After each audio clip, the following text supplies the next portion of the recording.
আসসালামু আলাইকুম। যদি কখনো এমন বলা থাকে যে বর্গের অন্তর দিয়ে সংখ্যা চাইলে, তখন আমরা কি করব?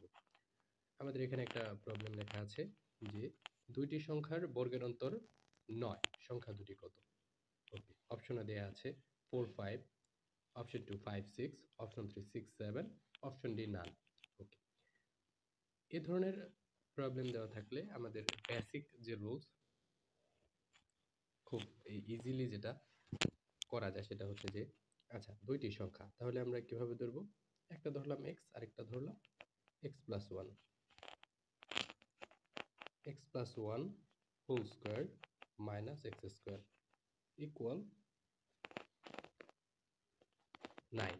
দুটি সংখ্যার বর্গ, এই যে একটি সংখ্যার বর্গ আরেকটি সংখ্যার বর্গ, দুটির বিয়োগফল হবে 9।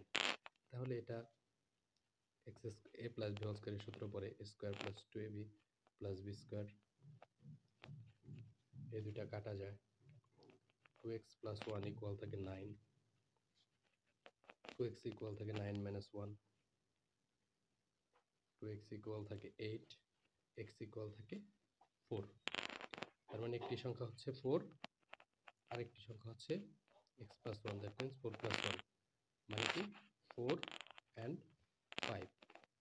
ওকে, এখন এক্সামে করার জন্য তো আমাদের এত সময় আসলে পাওয়াটা টাফ।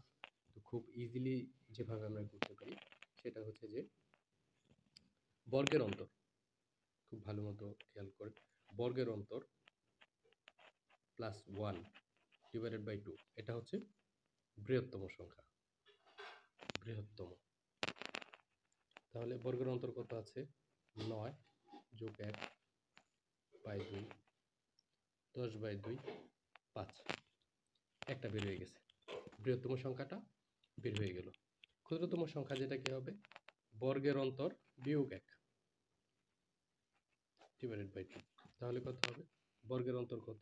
9 বিয়োগ 1 ভাগ 2, 4 হয়, মানে 8 ভাগ 2, 4। তাহলে কত সহজে আমাদের বের হয়ে গেল। এত এক্স যোগ বিয়োগ করার কোনো দরকার নেই, জাস্ট বর্গের অন্তর যোগ 1 ডিভাইডেড বাই 2 হবে একটা, বর্গের অন্তর বিয়োগ 1 ডিভাইডেড বাই 2 হবে একটা। এখানে যেহেতু বর্গের অন্তর 9 দেওয়া আছে, তাহলে 9 যোগ 1 ডিভাইডেড বাই 2 ইকুয়াল 5, 9 বিয়োগ 1